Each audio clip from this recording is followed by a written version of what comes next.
Jirra jirtu daawwattootaa fi kabajamtoota jaalatamtoota OIB irraa oduu qabannee isiniif dhiyaanne oduu tana wajjin Andaraartuu Shaamiti. Godina Harargee Ba'aa magaalaa Wadaay naannawa gandaa Ibraahim Jaamuun beekamu keessatti poolisiin humna addaa Oromiyaa guyyaa irraantanaa fulbaana 16 bara 2020 ganama kana bariisaa dargaggeessa waggaa 25 abbaa ilmaan lama Ramadaan Mukhtaar kan jaamu badii tokkoon malee akka ajjeesan namni nuti achirraa dubbisne OIB'tti himanii jiran. Gabaasa dabalata kana akka itti aanutti simbiraan geenya. Godina Harargee Ba'aa magaalaa Wadaay naannawa gandaa Ibraahim Jaamuun beekamu keessatti poolisiin humna addaa Oromiyaa guyyaa irraantanaa fulbaana 16 bara 2020 ganama kana bariisaa dargaggeessa waggaa 25 abbaa ilmaan lama Ramadaan Mukhtaar badii tokkoon malee akka ajjeesan namni nuti achirraa dubbisne OIB'tti himanii jiran. Akka namni kun nutti himetti namni kun waraana mootummaatiin ajjeefame kun nama mana jimaa keessa hojjetuu fi akkasuma nama ilmaan isaa guddifatu waan ta'eef osoo hojiirra karaa manaa deemaa jiru akka badii tokkoon malee waraanni mootummaa ajjeesellee ni dubbata. Akka namni kun nutti himetti nama ajjeefame kana fuula haadha mana isaa duratti akka ajjeesanii fi erga ajjeesan boodallee akka dhidhiitaa turanillee ni dubbata. Akkasuma yeroo du'a isaa dhagaanii namoonni hedduun bakka sanitti argamanillee nama bakka san jiru akka hidhanii fi akkasuma abbaa mucayyoo ajjeefame kanallee akka yeroo ammaan tanaa mana hidhaa jirullee nutti himanii jiran. Hayyee Abba ilman lama kita magara cuma terlihat. Ini anak haramaya. Abba macam ni kan kita berani. Jangan apa ada. Tubi, tubi kita orang kita kita pun balik. Orang berus jadi kita berus. Ini kita bicara jadi. Kita berus kita dapat kita ni. Kita lepas tapi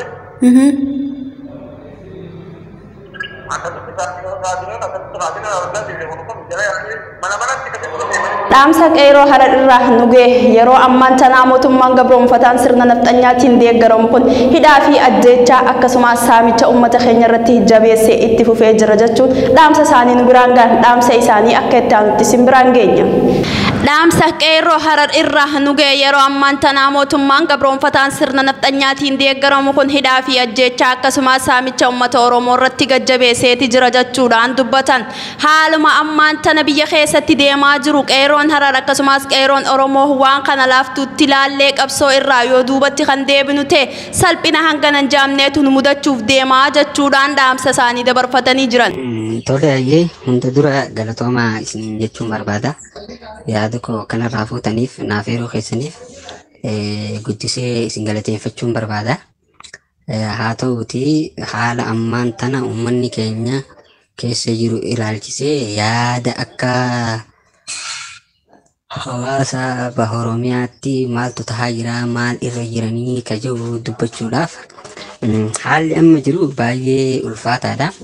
Keessaafuu guyyaa 2-3 kana keessa haalli ta'amaa jiru haala nama yaaddeessaa fi haala baay'ee abdii nama kutachiisudha. Kana yeroo jedhu erga guyyaa 2-3 dabran kana keessa ajaja muummicha ministeeraa irraa kennameen uummanni keenya bahaaf gala dhabee baay'ee rakkachaa jira.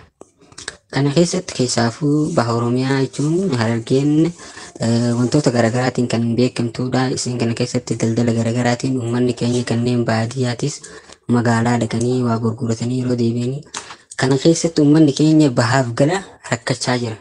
Kana yeroo jedhu namni tokko jimaa isaa fudhatee magaalaa dhaqee yoo gurgurate karaa irratti eegamee waraana mootummaan irraa fudhatamaa jira. Daldala tokko dukkaana kanarraa fudhatee dukkaana sanaan geessoo jettee maallaqa kuma 10 kuma 100 kuma nama meeqaantama maallaqa isaa irraa fudhanii ni sakattaamtaa ni fattishamtaa hanga qabdu maallaqni kee hundi sirraa sassaabame galii mootummaa ta'aa jira.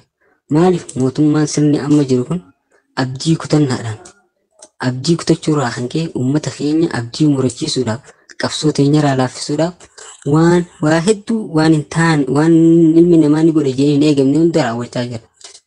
Isa kana keessatti sadarkaa mana namaatti irra deemuudhaan mana namaa dhaqanii saamanii qabeenya namni waan qabu hunda birrii mana isaatii fudhatanii deemantu jiru.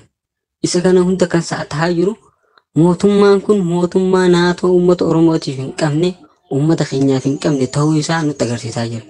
Isa kanaaf ummanni keenya maal ta'uu qaba? Ummanni keenya isa kanarratti maal hojjechuu qaba?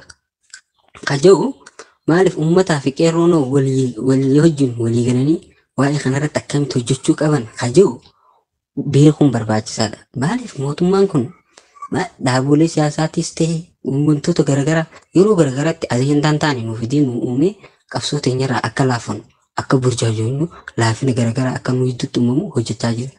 Tokko amma wantoonni hojjechaa jiru keessaa qabxoo keenya laaffisuudhaaf adda bilisummaa Oromoo irratti wanta hojjetamaa jiru dhagaa jira. Maaliif uummanni keenya kallattii ijasaa akka kallattii sunutti naanneeffatuuf akka uummanni keenya qabsoo itti jiru kanarraa dudduubatti deebi'uuf akka uummanni keenya maaliif akka qabsaa'u osoo beeku inni immoo agendaa garaagaraa uumee uummata keenya burjaajeessuuf wal shakkii uumuuf waan hin hojjenne hin qabu. Halkaniif guyyaa waa baay'ee hojjechaa jiru waan ta'eef jecha uummanni keenya isa kanaaf hooggantoonni keenya kanneen mana hidhaa jiranis maaliif hidhaman kajoo irratti maaliif bal'inaan irratti hojjetee qabsoo keenya kanaa miti kana caalaa itti fufsiisuudhaaf yakka qabaatanii hidhaman osoo hin taane maaliif akka isaan hidhaman ni beekna. Waan Oromoof dubbatan waan Oromoo ta'aniif malee waan biraatiif miti. Erga Haacaaluu Hundeessaa ajjeefamee asiis wantoota ta'amaa jiru hooggantoota keenya hidhuu yeroo garaagaraatti uummattoota keenya addaan qoqqooduu naannoodhaan ammas kallattii biraatiin Liyyuu Haayilii naannoo Somaalee leenjisee amma baha Oromiyaa karaa cinassaniin torbee dabre keessa nama waan godhaa jiru dhagahaa jirra. Maaliif abdii kutannaarraa kaka'e mootummaan kun gara hin taanetti uummata keenya duguuggaa seenyee irratti raawwachaa jira waan ta'eef jecha abbootiin qabeenyaatis ta'e uummanni Oromoo kanneen biyya keessa jiraniif biyya alaa jiranis hanga qabanii waan qabanii mootummaan uummata keenya saamuudhaaf abbootii qabeenyaa Oromoo dhabamsiisuudhaaf tokko Dinquu Dayyaasiraa fakkeenya fudhachuu qaban. Sabni tokko abbaa qabeenyaa hin qabu taanaan saba qaroo hin qabnedha. Qabsoon sunis bu'aa hin qabudha. Kan addunyaa kanarraa abbootii qabeenyaa gabroonfataadha jiru. Gabroonfataa haa ta'u iyyuu malee abbaan qabeenyaa saba sun keessa jiru Dinquu Dayyaas nama dhuunfaa ta'ee wanta inni uummata Oromootiif hojjechaa ture beekna. Har'a garuu sanirra dabree ka Dinquu biyyaa baasee amma hanga qotee bulaa sadarkaa gandaatti dhufe qarshii 400 qarshii 200 yookiin shatti deemtee sadarkaa irraa fuudhutu irratti argama. Inni kun baay'ee nu achisaa jira. Uummanni keenya jimaa awwadaa fidatee yeroo galu karaatti dhaabbatamee fattishamee irraa fudhatamee waan qabu imimmaan bu'aa jira. Hooggantoonni keenya mana hidhaa jiru. Isa kanaaf falli jiru maali? Qeerroon maal godhuu qaba? Uummanni Oromoo maal godhuu qaba? Kajirutti akka qeerroo Hararitti yaanni qeerroon Hararii fi qeerroon Harargeetii fi uummanni Harargee hangam tokko walquba kan jiru kun akka Oromiyaattis maaliif haalli jiru wanti jiru baay'ee bareedaadha kan namatti tolu garuu kana caalaa akka ammatti jiru caalaa akka jabaannee itti fufnuuf abbootiin qabeenya qabdan waan dandeessanii akka nu bira dhaabbattan dhaamsa keenya dabarfachuu barbaada. Qabeenya qabdan mootummaan daangeessuuf wanta garaagaraa gochaa waan jiru jecha isa kanaaf wanti amma jiru maaliif wanti arra hojjettu boru seenaaf si galma waan ta'eef jecha waan qabduun qeerroo bira dhaabbadhu. Kan rukutame akka nu wallaantu kaan immoo akka nu hidhachiiftan kanumaan dhaamsaa fi yaada qabnu isiniif dabarsuu barbaanna akka qeerroo Hararitti yaadni keenya kana. Gorsaa seeraa bulchiinsa magaalaa Finfinnee kan turee fi dheengadda bakka hojiirraa qabame obbo Dibaabaa Beerut arra dhaddacharratti dhiyaateeti jira. Gabaasa dabalata kanaa hordofaa seenaa akka itti aanutti simbiraan ga'e. Gorsaa dhimma seeraa bulchiinsa magaalaa Finfinnee kan turee fi dheengadda bakka hojiitirraa kan qabame obbo Bidiruu Dibaabaa har'a dhaddachatti dhiyaatee jira. Poolisiin aangoo isaatti fayyadamee iccitii mootummaa dabarsee namoota ajjeechaa Hacaaluu booda hidhaman miidiyaaleef kanne ajjeechaa keessaas gahee qaba jedhee Bidiruu himatus obbo Bidiruu waakkatee jira. Ajajni qabinsaas gaafa 12 12 mana murtiirraa akka bahee fi gaafa qabamuus walgahii mootummaarraa hoteela Sharaatanitti akka ta'e mana murtiitiif ibsee jira. Manni murtii yeroo qorannoo guyyaa 10 kanneef gaafa 16/1/2013 waaree boodatti beellamee jira. Miseensaa fi hooggansa kaafaa kan ta'e obbo Dajanee Xaafaa irra fulbaana jaabara 2013 ganama bakka duraan itti hidhamee jirurraa baafamee bakka biraa geeffamuun beekameeti jira. Gabaasa dabalata kanaa Halleelisaa Sabaa akka itti aanutti simbiraan ga'e.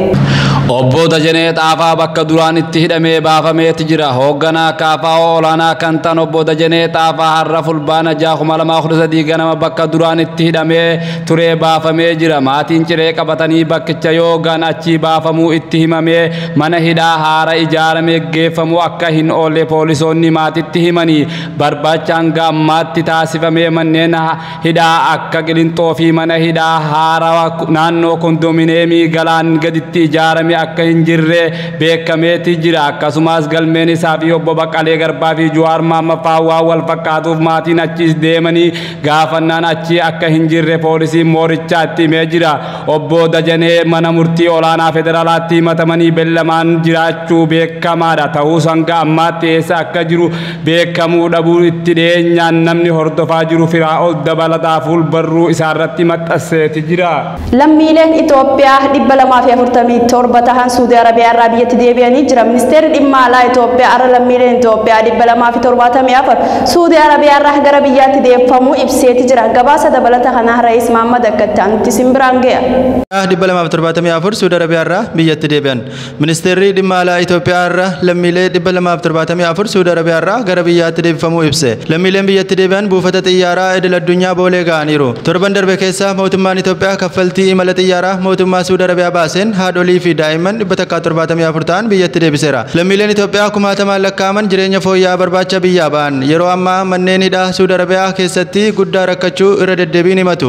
Kibba Saadii naannoo Jiizaa jedhamee beekamu keessatti qofa manneetii hidhaa 4 keessa lammiileen Itoophiyaa 16,000 ol hidhamanii akka jiran konsilaan Itoophiyaa himeera. Maddii oduu kana BBC Afaan Oromooti. Tole gaa daawwattootaa fi kabajamtoota keenya oduun nuti har'aaf qabannee isiniif dhiyaanne asumarratti kan goolabamu ta'a hanga oduu biraatiin walitti deebinutti nagaan nuuf tura.